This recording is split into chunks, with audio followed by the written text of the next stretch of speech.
Bonjour à tous, bienvenue sur cette nouvelle vidéo de GR Motors. Alors aujourd'hui, on va parler de la culasse de la R8 Gordini. On en a parlé dans la dernière vidéo de bref d'atelier de mercredi, sur lequel je vous ai évoqué que j'avais enlevé toutes les plus grosses bavures et que je voulais procéder à un chanfrein sur le tour des chambres de combustion, mais pour cela, on va le faire dans la fraiseuse pour avoir quelque chose de propre et de régulier.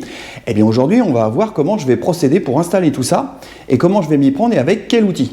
Petit rappel pour ceux qui n'ont vu aucun épisode sur le démontage du moteur des R8 Gordini. D'ailleurs, je vais vous mettre les liens dans la description pour ceux qui veulent aller visualiser le démontage et ce qu'on a découvert quand on a ouvert le moteur. Ce qui fait qu'aujourd'hui, j'en arrive à rattraper les chambres de combustion et on va procéder justement à ce petit chanfrein sur les chambres de combustion. Alors, pour ceux qui n'auraient pas vu aussi la vidéo de mercredi, j'avais rapidement évoqué la reprise des grosses aspérités que j'avais dans les chambres de combustion qu'on peut apercevoir. Là, vous voyez, j'ai mis des petits coups de Dremel un petit peu partout pour enlever ces grosses bavures qu'il y avait, parce que c'était en fait tout simplement les segments qui étaient venus, qui sont passés dans la chambre de combustion, puis sont venus piquer toutes les chambres de combustion et la détériorer et faire des points très abrasifs, ce qui provoque des points chauds dans une chambre de combustion. Alors ce que j'avais fait dans un premier temps, pour ceux qui vont se demander ce que c'est que les traits bleus qui sont faits, c'est tout simplement, vous allez voir, hop, j'ai pris le joint de culasse comme ça, je l'ai repositionné, c'est simplement pour aller délimiter ma limite. Parce que vous comprenez bien qu'il ne faut pas que j'aille aller faire un chanfrein qui va aller dépasser la portée du joint de culasse, parce que là, sinon, on va avoir un sérieux problème. Quand on est bien ajusté, on a quand même de la marge. Bon, la fonderie... Alors, autant, ce que je suis étonné, c'est que la fonderie, au niveau des conduits d'admission, comme j'ai dit dans la précédente vidéo, ils sont parfaitement alignés. Et puis, là, on n'est pas parfaitement aligné. Vous voyez, on a de l'ovalisation un petit peu. Et puis, on a quand même, largement de quoi faire, parce que là, on a quasiment 5 mm. Ces 5 mm là, ils vont pouvoir aller me permettre de rattraper, vous voyez, tous ces coups là, je vais essayer de me mettre un petit peu plus près, qu'on voit ici là, mais là il y avait vraiment des gros coups. Donc le but, ce que je veux faire, ce que j'aurais pu le faire à la main, mais le problème c'est que ça va être très compliqué d'être parfaitement régulier sur toute la circonférence, surtout sur les 4, répéter la même chose à la main, bon, je défie à quiconque de le faire, mais ça va être compliqué. Alors mon idée, elle est toute simple, je vais positionner la culasse dans la fraiseuse, et avec ma tête à alaiser et un outil que j'ai affûté, avec le bon angle, je vais venir chanfreiner tout le tour, de façon à enlever toutes ces grosses aspérités. Alors je vais même pas forcément aller jusqu'au bout de mon tracé bleu, mais au moins que j'ai quelque chose de propre, et après j'aurais plus qu'à passer avec des roues à lamelles pour aller fondre ça dans la masse, sur toutes mes chambres de combustion, et puis rattraper quelque chose qui soit propre et correct. Après, il ne me restera plus qu'à reprendre mes sièges de soupape, volumer mes chambres de combustion pour rattraper mes 4 volumes. Et puis normalement, on aura sauvé cette belle petite culasse de R8 Gordini. Alors quel outil je vais prendre pour effectuer ce travail-là ? Vous voyez, moi c'est un outil que j'ai trouvé d'occasion. J'aime bien les outils d'époque. Alors vous voyez, c'est allemand, Hans Club Stuttgart. Et donc, qu'est-ce que c'est ? Là, j'ai une tête à alaiser, donc une Voleoptère. Donc, c'est du super matériel, comme on peut le voir, ce qui se faisait à l'époque. Alors, il y en a des différentes dimensions en Voleoptère. Moi, je dois avoir une intermédiaire, mais je crois qu'il y en a des beaucoup plus grosses que ça. Bon, c'est quelque chose qui avait vécu un peu. Vous voyez, elle avait pris 2-3 coups de griffe ici, mais bon, rien de trop grave. Il n'y a aucune incidence sur le fonctionnement. Le principal, c'est qu'on ait le cône ici qui soit parfaitement, c'est ça ce qui s'ajuste dans la fraiseuse. Vous verrez après. Comment ça fonctionne ? On peut mettre différents outils à différents endroits, et si vous voulez, ce qui se passe, c'est qu'on peut plus ou moins désaxer cette pièce-là par rapport à celle-ci, ce qui va nous permettre d'aller faire des circonférences. Et d'ailleurs, vous voyez, là, il y a tous les petits outils qui sont avec, qui permettent, par exemple, de s'enfiler ici ou sur le côté, comme ça. Et ces pièces-là, nous permettent de mettre des carbures à affûter, si vous voulez. Alors, comment ça se présente ? Vous voyez, là, j'en ai quelques-uns qui sont ici. Vous voyez, tout simplement, par exemple, on a des carbures comme ça. On les affûte, tout simplement, là, comme on veut. Alors, il faut une pierre exprès pour les affûter, parce que c'est quand même une matière qui est quand même relativement dure. Et après, tout simplement, vous voyez, on vient les mettre, on vient les positionner, il y a les emplacements exprès, on vient les positionner dedans comme ça, ici. Et puis après, on vient le mettre à la position qu'on veut, comme ça, en fonction de ce qu'on veut faire. Et ça nous permet d'aller s'adapter à pas mal de situations. Donc c'est vraiment un outil hyper pratique et c'est très très précis. Pour mon cas pratique, j'ai pris cet outil-là que j'ai affûté ici. Vous voyez là, j'ai affûté avec le bon angle. Alors comment je vais procéder après ? Alors tout simplement, je vais venir le mettre dans ma tête à alaiser avec des adaptateurs ici. Et on va être à la verticale, et vous voyez, eh bien, on va venir prendre ici dans la circonférence et on va tourner autour, et là on va pouvoir venir faire un beau chanfrein tout le tour, bien régulier, hein, avec un outil. Vous voyez, j'ai fait en sorte de me retrouver dans le même angle que la chambre de combustion, de façon à faire déjà directement un raccord relativement très propre. Et bien maintenant, ce qu'on va faire, c'est qu'on va aller à la fraiseuse, on va installer la culasse sur la fraiseuse, et puis on va voir comment ça se passe derrière. Alors ma fraiseuse, donc une Dufour 225, hein, pour ceux qui la connaissent pas, hein, qui viennent d'arriver sur la chaîne. Eh bien pour la petite histoire, cette machine-là, c'est une machine que j'avais récupérée dans un atelier, hein, qui était dans le fond d'un atelier d'une usine, où qui faisait de la fabrication, conception pour des outils qui permettaient de maintenir et de souder les lignes d'échappement pour les voitures. Donc c'était une machine qui servait juste au prototypage, à tailler de l'alu, donc qui servait quasiment plus. Ils ont voulu s'en débarrasser. Évidemment, là vous la voyez, elle est plutôt toute belle, hein, mais elle n'était pas comme ça quand je l'ai récupérée, hein. Je l'ai entièrement remise en état, contrôler les éclairages et tout ça, le tableau électrique, et aujourd'hui, eh bien écoutez, c'est une machine qui est plus vieille que moi, mais qui fonctionne parfaitement, et j'en suis très content. Et comme je vous disais, là, il y a la petite plaque sur le côté, donc Dufour 225, hein, je m'étais amusé à refaire la petite plaque propre et la vermiculée, parce que voilà, Montreuil, France, donc je trouvais ça joli. Ça fait partie de la machine. Hein, comme vous le savez, moi j'aime bien restaurer les choses et les remettre en état. Donc que ça soit de la pièce automobile ou par exemple comme ici une machine-outil, eh bien qui va me servir justement à réparer les automobiles. Alors comment on va procéder? Eh bien tout simplement, il faut qu'on positionne notre culasse, hein, parfaitement plan par rapport à la table, hein, évidemment. Alors, petite difficulté, mais enfin, c'en est pas vraiment une, c'est que sur celle-ci, eh bien, on a les tubes de puits de bougie, donc on peut pas venir s'appuyer directement sur cette partie-là, hein, du fait est qu'on a les tubes de puits de bougie. Eh bien, on va travailler avec des V et des cales rectifiées, de façon à rattraper cette longueur-là, pour pouvoir dégauchir notre culasse parfaitement. Donc ça, c'est ce que je vais faire dans un premier temps. Donc la mettre en position, vous voyez, avec les V comme ça, là, de chaque côté. Ici. Alors en plus sur celle-ci, ça va être assez simple pour la brider, parce que vous voyez, on a des emplacements pour aller mettre mes brides de chaque côté de façon à être parfaitement sécurisé. Ensuite, une fois qu'on a positionné tout ça, eh bien on vient palper notre culasse, hein, sur les angles, hein, de façon à la mettre parfaitement, eh bien, dans le bon plan, hein, qu'elle soit parfaitement d'équerre. On appelle ça dégauchir, parce qu'évidemment, il ne faut pas qu'elle soit comme ça, ou comme ça, ou comme ça, parce que sinon on va avoir des soucis. Alors la partie la plus compliquée, eh bien, ça va être de venir se centrer parfaitement sur les chambres de combustion. Alors pour ça, j'ai différents outils pour venir se centrer, hein. J'ai des palpeurs, hein, qui viennent prendre sur la circonférence pour centrer la broche. Alors vous voyez par exemple comme sur celui-ci, ça va être faisable, je pense, sans aucun problème, parce que vous voyez, eh bien, c'est propre. Mais là par contre, quand on arrive ici, au vu des dégâts qu'il y a, bon, ça va être un petit peu plus chiant déjà. Bon, les autres, on devrait y arriver, mais quand on commence à avoir des dégâts comme ça sur une circonférence et qu'il faut venir palper pour se centrer, bon, c'est pas forcément toujours évident. Mais normalement, on devrait y arriver. Donc c'est vraiment la tâche la plus complexe qu'il va y avoir sur cette culasse-là, hein. Parce que bon, la positionner, la dégauchir, faire l'outil et tout ça, ça va. On va dire que la partie la plus critique, hein, comme je viens de vous dire, c'est bien de se centrer. Bon, maintenant, ce qu'on va faire, eh bien, c'est que je vais la positionner, hein, sur la table. Je vais mettre en place les V, les cales, le bridage, dégauchir la culasse, et après ça, eh bien, on viendra mettre en place notre palpeur, hein, pour aller venir justement se centrer sur nos chambres de combustion.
Eh bien ma culasse, ça y est, elle est mise en place, elle est dégauchie. Alors je l'ai posée sur des V et des cales parallèles. J'ai fait en sorte de la caler pour qu'elle soit parfaitement parallèle à la table, c'est hyper important. Vous avez vu aussi, je l'ai alignée dans cette parallèle ici, ce qui va me permettre, quand je vais me centrer sur une chambre de combustion, eh bien j'aurai juste à me centrer dans ce sens, dans ce sens-là, pas dans l'autre sens, du fait est que ma culasse, elle est parfaitement parallèle à la table. Quand je vais passer de ce centre-là à ce centre-là, eh bien comme je vais être parfaitement dans l'axe, je n'aurai pas besoin de reprendre mon centre à chaque fois. Maintenant que ma culasse elle est dégauchée et qu'elle est mise en place, vous voyez, j'ai mis un outil en place sur ma broche, c'est ce qui va me permettre de centrer ma broche par rapport à mes chambres de combustion. Alors là, comme vous le voyez, si on regarde, c'est déjà parfaitement centré parce que j'ai déjà fait l'opération. Alors comment ça fonctionne cet outil-là? Eh bien c'est très simple, c'est un palpeur 3D, ça c'est vraiment impeccable, ça nous fait gagner du temps pour les centrages de pièces. Alors j'ai un autre outil aussi qui vient palper en venant se positionner avec la rotation de la broche, mais comme dans mon cas présent ici, vous voyez, je suis fortement accidenté, on le voit ici et ici sur les portées, du fait est que vous le savez, c'était abîmé. Si j'ai un outil à palper qui vient palper la circonférence par rotation, je vais avoir ça va faire que de bouger, ça sera pas aussi précis. Alors que ici, en fait, on vient tout simplement palper le bord. Alors là, je vais vous faire voir rapidement comment ça se passe. Vous voyez, on vient chercher le premier bord, donc on s'avance comme ça gentiment. Et tout simplement, on vient, vous voyez, là on vient en appui et on vient aligner nos deux aiguilles sur le 0. Et à partir du moment qu'on a les deux aiguilles d'aligner sur le 0, ça veut dire qu'on est parfaitement dans l'axe de la broche.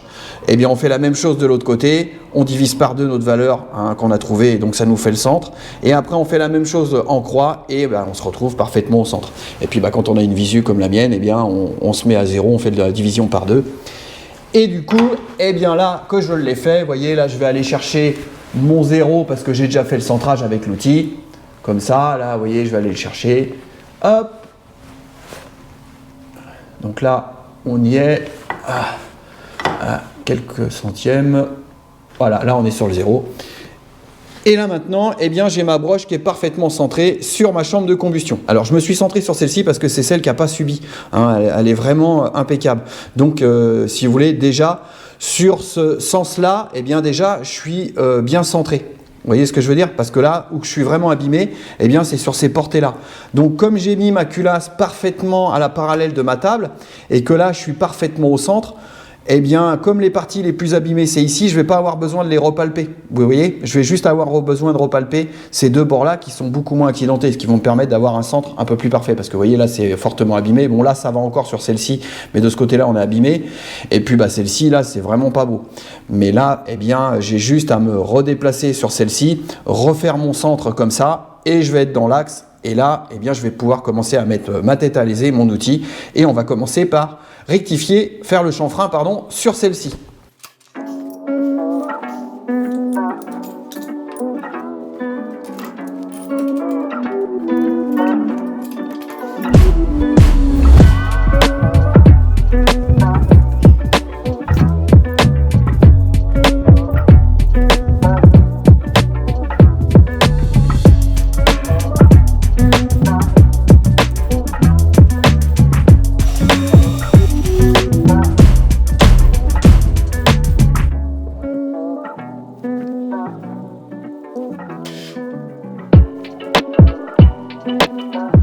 Alors j'ai mis en place ma tête à alaiser, en place sur la broche. J'ai positionné mon outil. Alors si vous l'avez vu dans l'accéléré, mon outil était plus long, mais j'ai déjà fait un test et ça vibrait, donc ça me plaisait pas. Donc mon outil, je l'ai tout simplement raccourci de façon à limiter les vibrations, parce que par effet de longueur, plus on a de la longueur comme ça, ça se met à vibrer et c'est pas bon, ça nous fait un vilain état de surface. Alors maintenant que c'est positionné, vous voyez, j'arrive à mon diamètre. Quand on regarde, vous voyez, je suis aligné avec l'angle de ma chambre de combustion. Alors maintenant qu'on a déterminé l'angle et le diamètre, j'ai plus qu'à mettre en rotation. Manuellement, je vais monter ma table pour que mon outil vienne faire le chanfrein jusqu'à affleurer à la partie de la chambre de combustion. Alors là, on va y aller en manuel, parce qu'il peut y avoir des petites différences quand même entre les chambres de combustion. Mais là, ce que je veux, c'est éliminer toutes ces aspérités qu'on voit ici, là, comme vous voyez par exemple ici, de façon à avoir quelque chose de propre et régulier. Et ce que je vous dis là, ça va me permettre de faire un travail régulier sur mes 4 chambres de combustion, parce que si je le fais à la main, je serai certainement pas aussi précis que ici. C'est parti, on va mettre ça en route et on va aller chercher ce petit chanfrein.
bien voilà pour la première, hein. Donc vous avez vu l'opération, donc là on y va tout doucement, délicatement, hein, parce que ce qu'on veut, c'est pas tout défoncer non plus. Donc vous voyez, il me reste encore quelques petites aspérités là, mais bon voilà, je vais pas aller plus loin. En l'absolu, je pourrais aller jusqu'au bout du trait bleu, mais je préfère me laisser de la marge.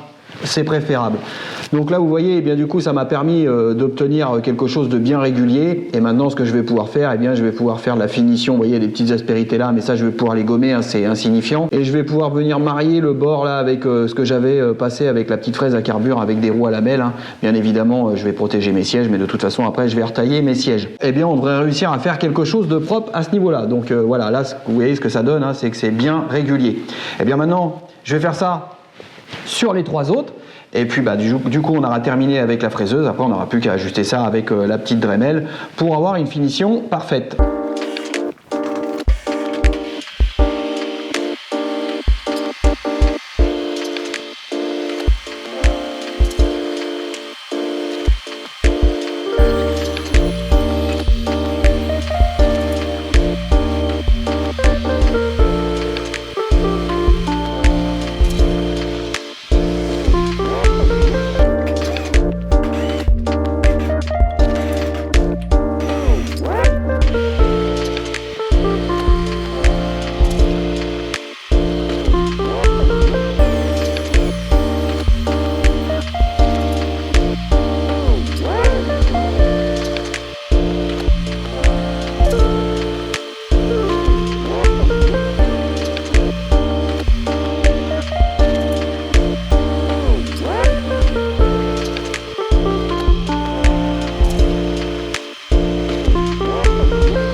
Et bien voilà, donc je viens de terminer donc les 4 chambres de combustion, hein, comme vous l'avez vu. Donc là, je vais pas aller plus loin maintenant, hein. Là, j'ai encore 2-3 petites aspérités, mais bon, ça, je vais les laisser parce que je veux pas aller plus loin que ça. Bon, je me retrouve avec quelque chose de quand même relativement régulier, et comme je vous disais, maintenant, j'ai plus qu'à reprendre tout ça, hein, avec des roues à lamelles, hein, pour aller adoucir tout ça. Mais tous les coups qui étaient sur la partie extérieure, vous voyez, ils y sont plus. Bon, ce que je vais faire, c'est que je vais enlever la culasse de la table, et puis on se reprend après. Je vais vous faire voir un petit peu le résultat de ce que ça donne. Alors voici le résultat, hein. Donc là je l'ai enlevé de la fraiseuse, j'ai nettoyé, j'ai soufflé, hein, j'ai enlevé tous les copeaux qu'il y avait partout. Le résultat, vous voyez, on a 4 circonférences qui sont bien égales et bien régulières, hein, comme je vous disais. Donc il nous reste encore des petites aspérités à des endroits, hein, mais bon, rien de dramatique. Maintenant, ce qui va nous rester à faire, comme je vous disais, c'est d'aller marier la chambre de combustion, parce que vous voyez, il me reste une légère petite arête ici, là, ici et là, et on en a une petite aussi ici. Donc bon, maintenant, il n'y a plus qu'à aller affiner ça, mais là, sur cette partie-là, ça va être facile, parce que vous voyez, au moins, ma limite sur ma culasse, elle a été faite avec la machine-outil, et je suis précis. Alors par exemple, vous voyez, si j'avais pris cet outil-là pour le faire, j'aurais été dans l'impossibilité de faire un rond parfait, comme je l'ai fait avec la machine-outil pour délimiter mon extérieur. Ça a été compliqué de réussir à faire quelque chose de bien régulier. On aurait très vite fait des choses accidentées. Enfin, ça n'aurait pas été propre, ça n'aurait pas été beau. Alors pour ce qui est du reste maintenant, hein, comme je vous ai dit à l'intérieur, je vais travailler avec des petits trous à lamelles comme ça. J'en ai de différentes tailles, ça c'est une moyenne, j'en ai des plus petites. Et vous voyez, je vais pouvoir venir adoucir mon arête, hein, la marier ensemble de façon à avoir quelque chose de parfaitement régulier et propre. Mais surtout, ce qui est important, c'est que j'ai une circonférence qui soit bien régulière. Alors il y en a qui vont me dire, en voyant les petites aspérités qui restent, que j'aurais pu combler ça à la soudure. Mais bon, souder au TIG là-dessus, le problème c'est que le TIG ça fait monter très fortement en température la culasse, hein, parce que quand vous avez un bloc d'aluminium de cette taille-là, si vous voulez souder, il faut la mettre en température, il faut la chauffer. À l'endroit où vous allez souder, ça va prendre de la forte température. Sachant que c'est une culasse qui a quand même beaucoup d'âge, la fonderie, on a une culasse qui n'est pas fissurée du tout, parce que souvent les culasses de R8 est fissurée au niveau des chambres de combustion. Prendre le risque de la chauffer très fort et d'aller provoquer des criques dans le métal ou autre, je préfère pas. Je préfère me garder ces petites aspérités là qui ne sont pas très graves, plutôt que d'aller provoquer une déformation de la culasse par une forte montée en température. Alors donc vous voyez le résultat qu'on peut obtenir avec un petit peu de méthode. J'ai pu reprendre mes 4 chambres de combustion, surtout sur l'arête, c'était vraiment là que c'était abîmé. Et puis on a quelque chose de très propre et de régulier. Et bien voilà pour cette reprise de cette culasse à la fraiseuse. Vous avez vu la méthode que j'ai employée. Alors des méthodes, il y en a plein, mais moi celle qui me semblait la plus judicieuse et la plus propre dans ce que je voulais faire, c'était de faire une reprise à la fraiseuse. Alors vous voyez, pour moi l'importance d'avoir des machines-outils dans mon atelier, c'est que ça me permet d'aller reprendre des choses comme ça sans être dépendant de quelqu'un d'autre. Et puis je le fais comme je l'entends. Alors ma méthode, il y a peut-être des meilleures méthodes que j'ai employées, parce que je ne suis pas non plus un usineur de métier. Je me débrouille bien parce que j'ai appris avec quelqu'un qui faisait de l'usinage. J'ai passé beaucoup de temps avec lui bien avant que j'ouvre GR Motors et qui m'a appris beaucoup sur l'usinage. Et c'est pour ça qu'aujourd'hui, ça me permet de faire des choses avec ma fraiseuse, ma rectifieuse et mon tour. Et aujourd'hui, je pourrais pas du tout m'en passer dans mon atelier. J'espère que cette vidéo sur la culasse de la R8 Gordini vous aura plu. J'essaierai de vous en faire une autre par la suite sur le résultat final, quand j'aurai repris mes chambres de combustion avec les petits trous à lamelles et tout ça, revolumer mes chambres et retailler mes sièges de soupape. Donc aujourd'hui, là, c'était la reprise de ces fameuses aspérités qu'on avait sur les pourtours de la chambre de combustion. Écoutez, sur ce, comme d'habitude, un petit pouce bleu, ça fera plaisir. Et puis je vais vous souhaiter un bon week-end. Et puis comme d'habitude, je vous dis à bientôt. Tchuss!